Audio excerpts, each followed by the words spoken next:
Hey everyone, Nick Yuskevich back with Daily Fantasy Winners. We've got week 9 coming up here. Or no, that's college. Yeah, it is college.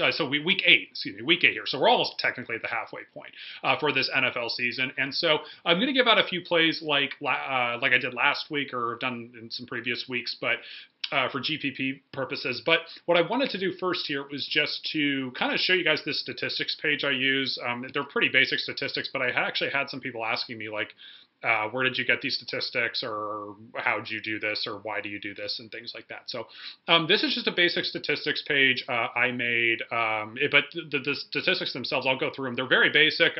You can get them pretty much from any website out there. They're free statistics. You just go to like NFL.com, ESPN, or something like that.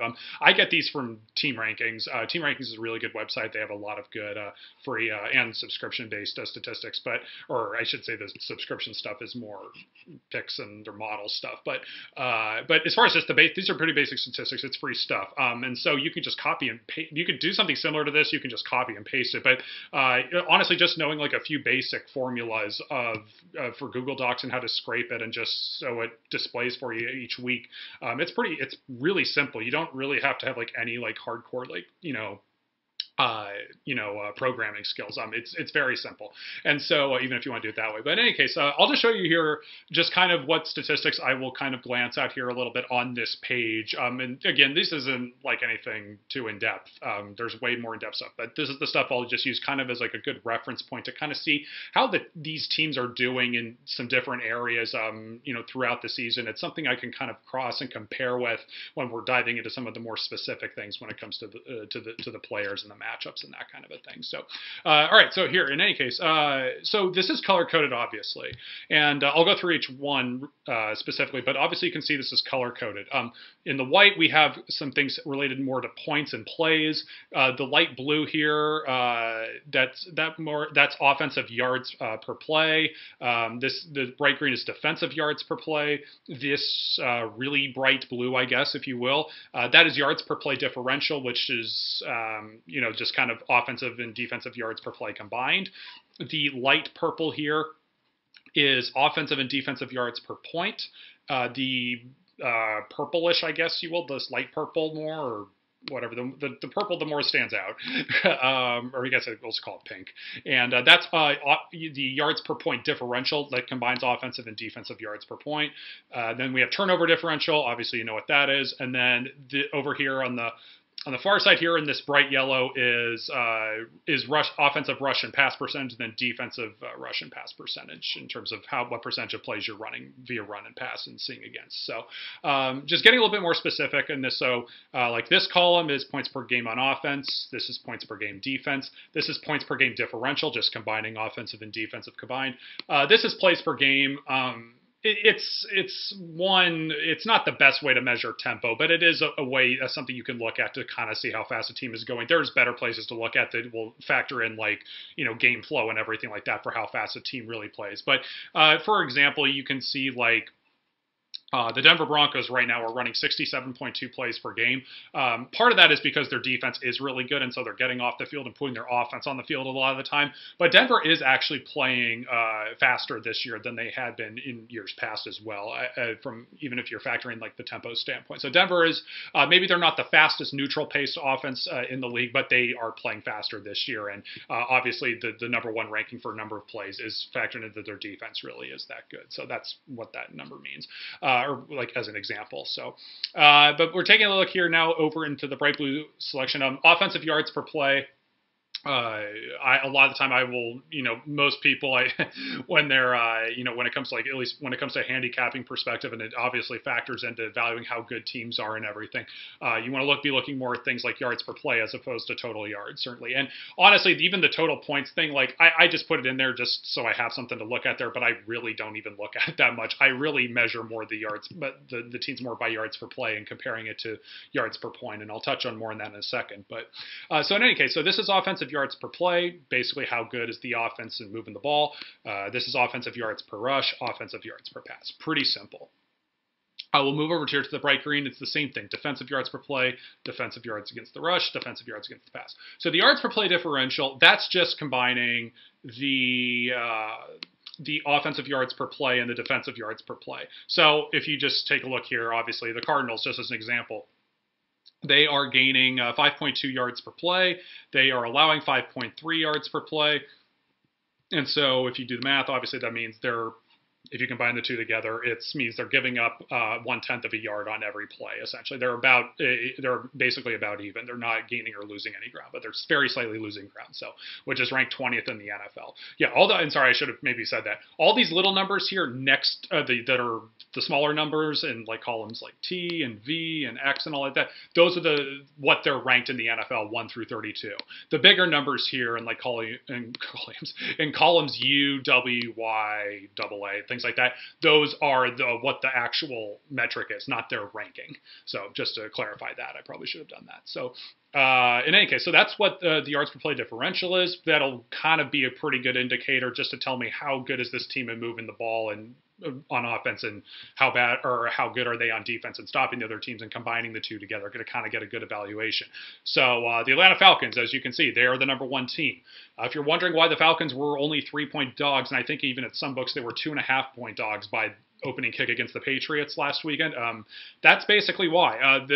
There's a lot of respect for the Atlanta Falcons. And to be fair, in that game, despite that the Patriots won pretty convincingly, the total yards and the yards per play was about neutral. It was pretty much they were nearly identical. Obviously, the Falcons' red zone offense, between the blocked field goal, the missed field goal, the 4th-and-1 jet sweep, obviously, those kinds of things. That the red zone offense was kind of a disaster for Atlanta.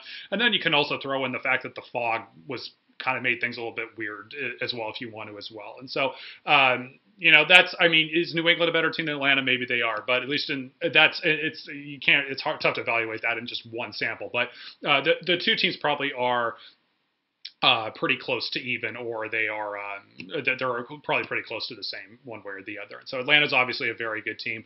But what you do, so I'll keep going here though, and I'll actually compare it to Atlanta here a little bit, actually, is a good example here for this as well. So offensive yards and defensive yards per point. So yards per point is something that is it's a little bit of a thing you can look at for regression. It's not everything. It's not a thing you should look at though and say, oh, everybody's yards per point should be the same. It's like turnover regression. If you have a really bad turnover differential, you're probably being a little bit unlucky. If you have a really good turnover differential, you're probably running a little bit high.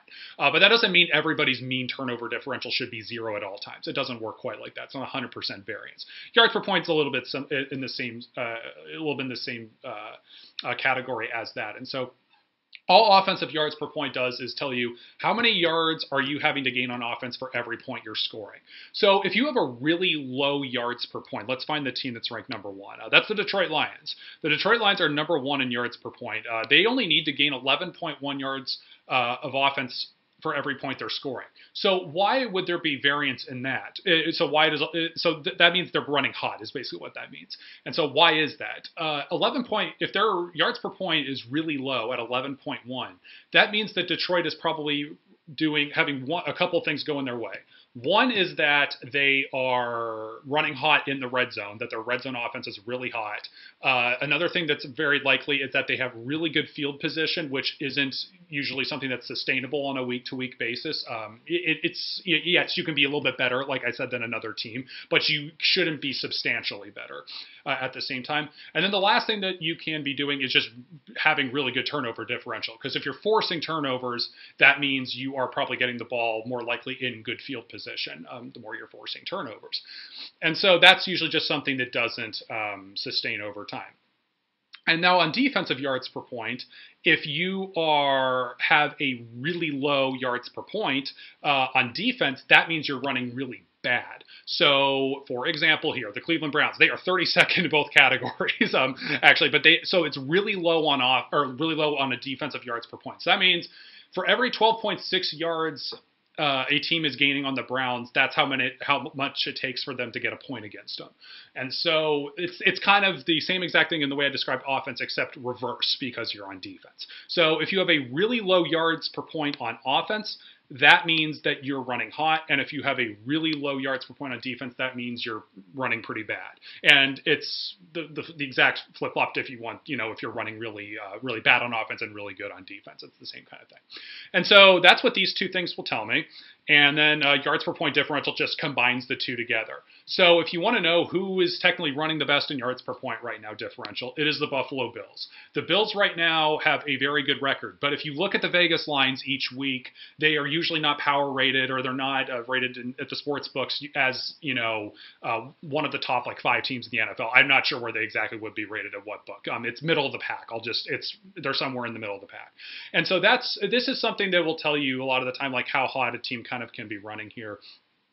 Sometimes, but again, like I said, it doesn't mean everybody should be expected to have a perfectly straightforward mean, but it is something that you can look at if hey, this team is 5-1 and their yards per point and turnover differential are really good, but their yards per play is really bad, then that probably means that okay, they're running hot in some statistics, they have a really good record, probably won some close games, and that's not going to sustain over time, and they'll probably finish the year, battling for a wild card spot or something like that as an example. And Buffalo, I don't know exactly how it's going to fit. I'm not trying to project playoffs exactly right now, but that's kind of essentially a somewhat of a category that the Bills are probably going to find themselves in here in a little bit. It does help that their division stinks though, besides the Patriots, so they actually might have a shot at making the playoffs just from a schedule standpoint. But in any case, so then turnover differential is the same thing, just plus minus here. So the Buffalo Bills, number 1 in turnover margin, running pretty good. And hey, Cleveland, 32nd. It's actually it's kind of interesting. You usually don't see the team that's, you'll find a lot of the time these two statistics are correlated to one another, because if you have a good yards per point, that means you're probably forcing a lot of turnovers. They are correlated, so that's why I kind of pull up both of them. But you usually don't see one team at the very top this clearly, and then one team at the very bottom this clearly in both statistics. That's a little bit odd that it's like that. But so there you go. That's kind of why it's like that, and why you might see the Browns not as bigger underdogs in certain situations in some games in the Vegas odds, and so. And then obviously the offensive rush percentage and offensive pass percentage, defensive rush percentage and defensive pass percentage.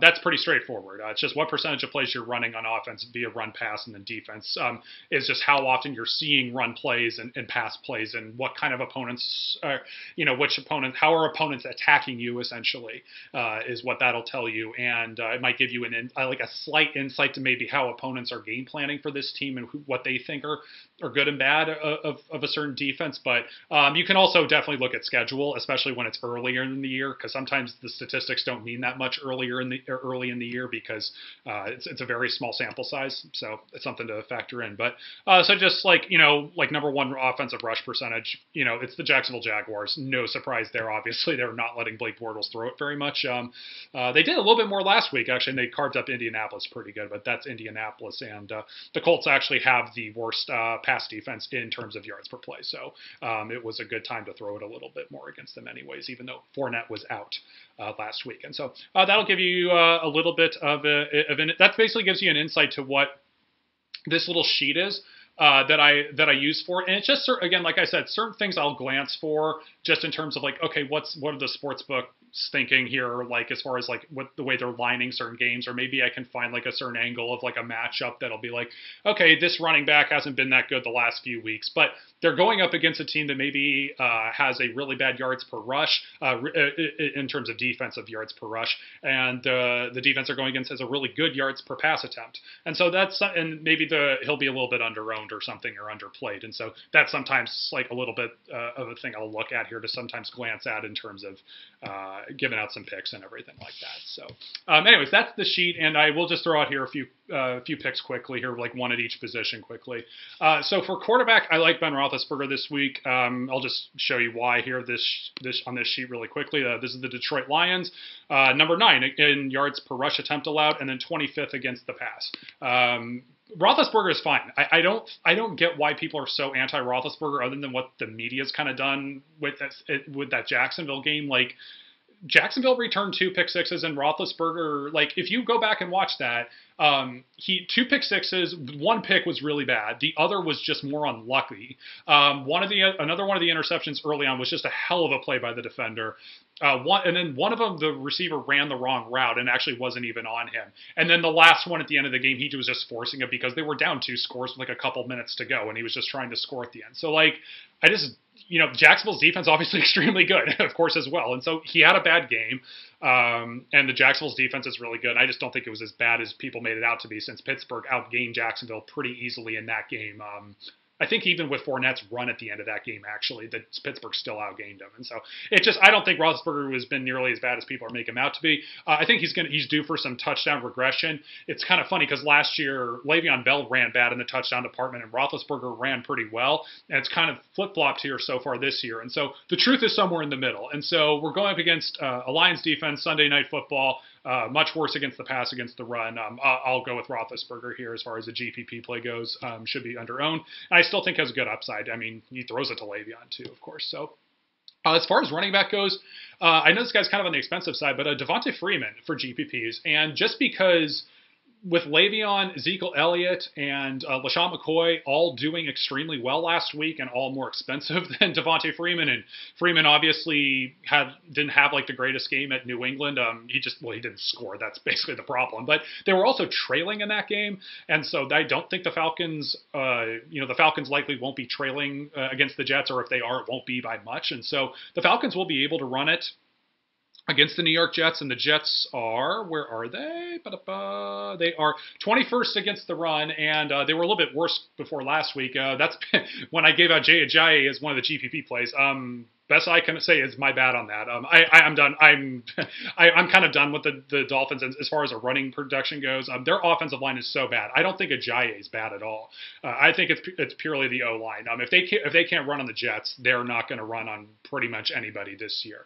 And so, but the Falcons can run it, and they are a very good team of running the football. They're 4th in yards per rush attempt this year, and so that's obviously a very positive thing.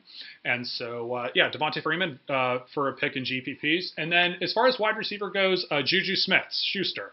So Martavius Bryant is going to be inactive, all reports say, and I believe Martavius even confirmed that. I'm sure everybody knows kind of about his disputes or his temper tantrums, whatever you want to call it, on social media, that he wants more playing time and he ain't getting it, and he's in the doghouse until he's probably traded, which is a shame because he's a really good wide receiver, but he's not happy about the situation. So it's what he's doing. But because of that, Juju is clearly the number 2 wide receiver now. Eli Rogers, he's a pure slot guy. The only other 2 wide receivers on the active roster as of right now are Darius Hayward-Bay, who really isn't a number 2 receiver at this point, is more involved in special teams than anything, but he's more of a number 4 wide receiver anyways at this point. And then and he's got some speed as well. But again, Juju is going to be he's the guy they're gonna play this weekend, a much higher percentage of snaps. And then the other guy is Hunter, and Hunter is a little bit of a younger guy, and they're playing Smith-Schuster above him already. And so it's the bottom line is it makes sense that Juju's will see a huge bump in snaps this week. I would expect, and he's been usually about 50% each week. I'm going to say he's at least 70-80% this week. So expect an increase of snaps, therefore an increase in targets, and his catch rate's been fantastic so far, and the chemistry with Roethlisberger has been really good. So I think a Roethlisberger Juju stack is a really good play for GPPs. And then moving on to tight end, George Kittle's snap count is driving me nuts a little bit now. So it is fluctuating, maybe not just because he was banged up earlier in the year. It was down to 45-50% last week, and I know they got blown out last week, but they were down a bunch in other games too, and they came back and he was playing a bunch. So I'm not sure what happened there. I still think you can play Kittle because he is so cheap and because he is the most targeted wide receiver, tight end, running back in the 49er offense right now in the red zone. And so if he plays, I mentioned the Beathard connection with Kittle last week. I still think that's fine. But if you do want something that's a little bit better and safer, which would not blame you on at all, I do think Hunter Henry's a nice option. I'm kind of frustrated. I was really looking forward to saying Jordan Reed this week, but because he had such a great game last week, I do think he'll get some bigger ownership that's like, okay, yeah, you can play him in GPPs, but the ownership won't be as low.